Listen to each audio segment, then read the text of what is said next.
विधायक मदन दिलावर को भी शेष कार्यवाही से निलंबित कर दिया गया है। तो आपको बता दें कि यहाँ राजेंद्र गुढ़ा और बीजेपी विधायक मदन दिलावर दोनों को ही विधानसभा की कार्यवाही से निलंबित कर दिया गया है। शेष कार्यवाही अब इन दोनों के बिना होगी। मदन दिलावर अब से कुछ देर पहले जब वो पहुंचे थे कांग्रेस जहां पर सत्ता पक्ष बैठता है, वहां पर उन्होंने भी इसी तरह की कोई कोशिश की थी। वो तस्वीरें नजर भी आई थी 3:23 के करीब जब ये सदन दोबारा से शुरू हुआ था। उस वक्त बीजेपी शोर तो कर रही थी, हंगामा कर रही थी, लेकिन इस बीच जिस तरह का व्यवहार मदन दिलावर कर रहा उसको देखते हुए अब मदन दिलावर को भी शेष कार्यवाही से निलंबित कर दिया गया है। ये आज की बड़ी जानकारी आपको दे रहे हैं क्योंकि आज राजस्थान विधानसभा पर सभी की नजरें और इन नजरों के बीच में ये हर कोई जानना चाहता था कि इस लाल डायरी में क्या है। वो लाल डायरी जो राजेंद्र गुढ़ा लेकर पहुंचे थे सदन में, उस लाल डायरी में क्या था। वो वहां सदन में इस लाल डायरी को लहराते भी हैं, सीपी जोशी के पास पहुंचते हैं, वहां नोक-झोंक भी करते हैं, उनसे किस तरह से बहस भी होती है वो तस्वीर भी दिखाई दी। उसके बाद शांति धारीवाल जब बोलने लगते हैं तो उनका माइक डाउन कर देते हैं। ये तमाम चीजें जो आज सदन में दिखाई दी हैं। उसके बाद विपक्ष भी हमलावर लगातार दिखाई दी। हालांकि विपक्ष ये कह रहा है कि इस लाल डायरी में क्या है ये सामने लाया जाए और उसको लेकर लगातार शोर मचाता हुआ।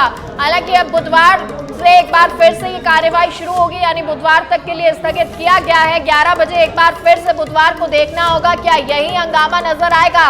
और क्योंकि बीच में एक दिन और है, मंगलवार का दिन है, और क्या इस दिन सड़क पर भी विपक्ष दिखाई देगा, क्या यह मुद्दा जो है वो अब और गर्माता जाएगा, इसका तोड़ कहीं नजर आएगा या नहीं, वो तमाम चीजें अब देखनी होंगी। वक्त के साथ धीरे धीरे तस्वीरें खुलती जाएंगी।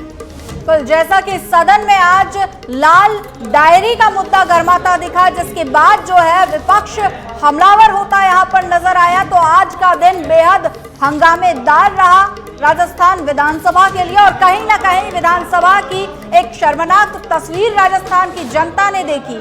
और ऐसे में विधानसभा की कार्यवाही को अब 2 अगस्त सुबह 11 बजे तक के लिए स्थगित कर दिया गया है। और वहीं इस बीच राजेंद्र गुढ़ा और मदन दिलावर को सदन से निलंबित कर दिया गया है। अब शेष जो कार्यवाही होगी वो इन दोनों के बिना रहेगी। और ब्यूरो चीफ पंकज सोनी हमारे साथ इस खबर पर जुड़ गए हैं। पंकज जी, आज का दिन हंगामेदार तो था ही, लेकिन जिस तरह से डिसिप्लिन नजर नहीं आया, शायद उस वजह से निलंबन भी हुआ है। जी बिल्कुल, देखिए ये पहले ही माना जा रहा था कि राजेंद्र गुढ़ा ने जिस तरह कैसे सुबह विधानसभा की कार्रवाई को बाधित करने का प्रयास किया, उसके बाद मदन दिलावर भाजपा के विधायक हैं, उन्होंने भी इसी तरह का प्रयास किया। संसदीय कार्य मंत्री की तरफ ये दोनों अलग अलग बढ़े थे, सत्ता पक्ष के बैल तक चले गए थे। विधानसभा अध्यक्ष की बार बार चेतावनी के बाद भी ये दोनों सदस्य नहीं माने थे। दोनों को अलग अलग उसमें लेके विधानसभा से इनको शेष जो अवधि है 15वीं विधानसभा के 8वें सत्र की जो शेष अवधि बची है, यानी कि जो आगे जो सत्र आएंगे, आगे जो बैठकें होंगी, उनमें ये दोनों विधायक अब भाग नहीं ले सकेंगे।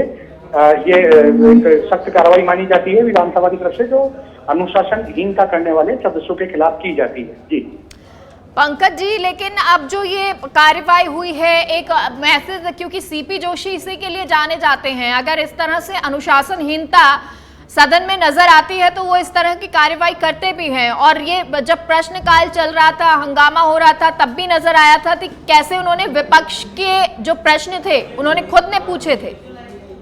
जी बिल्कुल, सीपी जोशी जो है विधानसभा अध्यक्ष के रूप में इनका कार्यकाल काफी सराहनीय है। सदन में अनुशासन रखना उनकी फितरत से है। काफी सख्त नजर आते हैं जब वो आसन पे होते हैं, तो नियमों और कायदों का ध्यान रखते हैं। विपक्ष को ज्यादा से ज्यादा मौका मिले इसका भी प्रयास करते हैं। विधानसभा में कई तरीके उन्होंने नवाचार भी किए।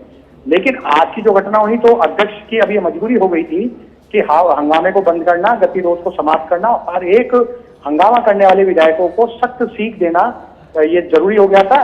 इसलिए विधानसभा अध्यक्ष ने तो पहले उनको बाहर निकाला। वहीं तो सरकार की तरफ से, सत्ता पक्ष की तरफ से इस तरह के प्रस्ताव लाए जाते हैं। सत्ता पक्ष की तरफ से संसदीय कार्य मंत्री शांति धारीवाल ने मदन दिलावर और राजेंद्र गुढ़ा के खिलाफ प्रस्ताव रखा। इसमें जो इतिहास में दर्ज होने वाली जो बात है वो वो ये है कि जो सत्ता पक्ष है वो कांग्रेस का है और कांग्रेस ने ही अपने विधायक के खिलाफ इस तरह का प्रस्ताव रखा है। बीजेपी के मदन लाल के खिलाफ भी इस तरह का प्रस्ताव रखा गया है। ये जो चीजें दुर्लभ है राजस्थान विधानसभा के इतिहास में, जब सत्ता पक्ष ने अपने ही सदस्य विधायक के खिलाफ विधानसभा से निकालने का प्रस्ताव रखा हो। जी बिल्कुल पंकज जी, यहाँ पर एक चीज और गौर करने लायक है कि जिस तरह का हो हल्ला आज सदन में देखने को मिला, वो कई तरह के अपने आप में सवाल खड़े करता है राजस्थान की जनता के मन में। जी बिल्कुल, आप ठीक कह रहे हैं कि ये एक बड़ा सवाल है कि राजस्थान की जनता आखिर इन विधायकों को विधानसभा में चुन के क्यों भेजती है। ये जनता चाहती है कि विधानसभा में हम अपने प्रतिनिधियों को भेज रहे हैं तो हमारी समस्या को उठाए, जनहित से जुड़े जो मुद्दे हैं उस पर सरकार को घेरे, सरकार से जवाब तलब करें। लेकिन आज का जो दृश्य है वो बिल्कुल इसके विपरीत नजर आया। पार्टियों की सियासत जो है वो विधानसभा की जो कार्रवाई है उसके ऊपर भारी दिखी। भाजपा ने जहां इस हंगामे को हथियार बनाकर कांग्रेस सरकार के ऊपर प्रहार करने की कोशिश करी, वहीं कांग्रेस ने जो अपनी अंदरूनी सियासत है वो बाहर जो अंदरूनी इनकी गुटबाजी है, जो गुटबाजी की सियासत है वो बाहर ना आ जाए, उसको दबाने के भरकस प्रयास करे। तो कुल मिला के देखा जाए तो विधानसभा का ये फ्लोर आज जो दलगत राजनीति है, जो पार्टियों के अंदर खाने की जो राजनीति चलती है उसकी भेंट चढ़ गया। जी पंकज जी, ये जो कार्रवाई है वो कब तक के लिए स्थगित की गई है? देखिए, आप जो अगली जो बैठक होगी 8वें सत्र की, 2 अगस्त को वापस से विधानसभा की कार्रवाई शुरू होगी। अभी जो सरकार ने कुछ नए विधेयक रखे हैं, ये विधेयक उस सत्र में ही जो अब 2 अगस्त से बैठक शुरू होगी उसमें ही ये पारित किए जाएंगे, क्योंकि अभी सरकार की तरफ से काफी सारे विधेयक, जो करीबन 7 से 8 विधेयक हैं जो सरकार ने विधानसभा में रख दी हैं, इनको पास कराना जरूरी है। तो अगस्त में जो ये दोबारा से बैठक शुरू होगी तो उस दौरान इन विधेयकों को सरकार पारित करवाएगी।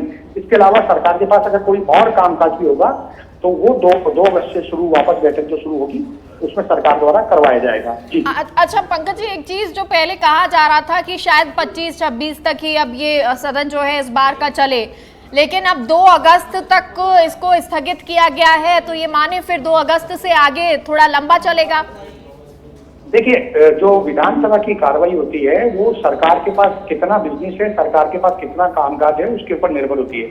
सरकार अभी जो सत्र है इसको लंबा चलाना चाहिए, क्योंकि सरकार के पास अभी कई तरह के विधेयक हैं जो सरकार इसी सत्र में, जो उनका जो अगस्त में जो आएगा सत्र, उसमें पारित कराने की कोशिश करेगी। अगर सरकार और बिजनेस लगती है तो ये बैठक और लंबी चल सकती है। तो कुल मिला के ये मतलब ये फिक्स नहीं होता कि कब सदन की बैठक समाप्त होगी, कब ये कार्रवाई समाप्त होगी। सरकार की इच्छा पे होता है, सरकार कितना लंबा सत्र को चलाना चाहिए, सरकार कितनी बैठकें कराना चाहिए, सरकार किस तरह का कामकाज सदन में लाना चाहिए। और अब इसको लेकर बीएसी की बैठक कब होगी? बिजनेस एडवाइजरी की जो बैठक है वो अभी जो सदन समाप्त हुआ है इसके बाद बैठक होगी। नहीं तो क्योंकि अभी एक बार सदन की कार्रवाई स्थगित कर दी गई है 2 अगस्त तक, तो ये भी हो सकता है कि 1 अगस्त को ये बैठक की जाए, उसके बाद उसके आगे का कामकाज उस बैठक में तय किया जाए। पंकज जी, ये तो कार्रवाई की बात हो गई, लेकिन देखिए आज जिस तरह से हंगामा हुआ है, एक वक्त जो है वो विपक्ष को भी मिल गया है और इस बात का जिक्र राजेंद्र राठौड़ भी कर रहे थे कि कैसे सदन से सड़क तक हम हंगामा करेंगे, इस बात को उठाएंगे। तो सदन की तस्वीर तो आज नजर आ गई जो हंगामेदार रही, अब सड़क पर विपक्ष नजर आने वाला है। देखिए, जैसे ही ये जो लाल डायरी का जिक्र राजेंद्र हुड्डा ने अपने मंत्रिमंडल से निष्कासित होने के बाद उठाया, तो बीजेपी ने उसी समय इसको लेके एक बड़ी जो रणनीति तैयार कर ली थी। और आप ये देखिए कि जैसे ही ये मामला सदन में आया और जो हुड्डा है विधायक, उनको सदन से निकाला गया, तो बीजेपी के सोशल मीडिया से इसको पूरे जोर शोर से उठाया गया। बीजेपी का हर एक नेता इस बारे में, चाहे वो केंद्रीय नेता हो चाहे प्रदेश का नेता हो, इस बारे में बयानबाजी करता दिखाई दे रहा है। और सोशल मीडिया पे भी लगातार बीजेपी इस लाल डायरी का जिक्र करके हमलावर हो रही है। तो मैसेज सीधा साफ है कि जो लाल डायरी है इसका हुआ आने वाले दिनों में बीजेपी बहुत जोरदार तरीके से खड़ा करने वाली है और सरकार को इसी मुद्दे पे घेरने का प्रयास करेगी, क्योंकि जो ये मुद्दा है ये एक तरीके से भ्रष्टाचार की तरफ इशारा कर रहे हैं। जो राजेंद्र हुड्डा हालांकि कोई स्पष्ट कुछ नहीं बोल रहे, वो इशारों में बहुत बड़े भ्रष्टाचार की बात कर रहे हैं। तो बीजेपी को, क्योंकि कांग्रेस का अंदरूनी झगड़ा है, तो बीजेपी को इससे बढ़िया मुद्दा और कुछ नहीं मिल सकता कि कांग्रेस की अंदरूनी सियासत में उनको एक लाल डायरी जैसा एक बड़ा मुद्दा दे दिया है। तो निश्चित रूप से बीजेपी हर जनसभा में इस बात का जिक्र करेगी और जो भी बीजेपी की रणनीति है इसको जोर शोर से उठाने की उस पर वो काम करेगी। जी पंकज जी, लेकिन क्योंकि ये चुनावी मुद्दा तो रहेगा ही, लेकिन कांग्रेस को अब इसकी काट ढूंढनी होगी, यानी कि ये बात साबित करनी होगी कि ऐसा कुछ है ही नहीं। जी बिल्कुल, वही आज विधानसभा में भी देखने को मिला जहां पे बीजेपी लाल डायरी का जिक्र कर बड़े दावे कर रही थी कि शायद उसमें कोई बड़े भ्रष्टाचार के मामले हैं जो हुड्डा के पास हैं और हुड्डा की उस डायरी में है। वहीं कांग्रेस का कहना था कि अगर ऐसे कोई मुद्दे थे तो अब तक हुड्डा चुप क्यों रहे, मंत्रिमंडल से निष्कासित होने के बाद ही उनको ये सब मामले किस लिए याद आ रहे हैं। तो सीधी सी बात है, जहां इस मुद्दे पे कांग्रेस थोड़ा सा बैकफुट पे आपको दिखाई देगी, वहीं क्योंकि कांग्रेस की अंदरूनी सियासत से जुड़ा मसला है, वहीं बीजेपी पूरे एग्रेसिव मूड में इस मुद्दे पे सरकार को घेरने का प्रयास करेगी। जी जी और पंकज जी, अब क्योंकि देखिए अब 2 अगस्त तक के लिए तो कार्यवाही स्थगित हो गई है, लेकिन क्या अब ऐसे में कोई रणनीति बीजेपी की तरफ से साझा की गई है या अभी बनाई जा रही है कि कैसे वो सड़कों पर भी इसको लेकर उतरेगी? देखिए, अभी थोड़ी देर पहले जो नेता प्रतिपक्ष राजेंद्र राठौड़ और उप नेता प्रतिपक्ष सतीश पूनिया ने जो कॉन्फ्रेंस की, उसमें उन्होंने सीधे रूप से संकेत दिए कि हम इस मुद्दे को सदन तक ही सीमित नहीं रखेंगे, हम इस मुद्दे को सड़कों पे भी लेके जाएंगे, हम आम जनता के बीच में इस मुद्दे को लेके जाएंगे। तो आप ये मान के चलिए कि आने वाले दिनों में बीजेपी कुछ इस लाल डायरी को इश्यू को बढ़ाने के लिए कुछ सोशल मीडिया कैंपेन बिल्कुल पंकज जी, आप हमारे साथ बने रहिए।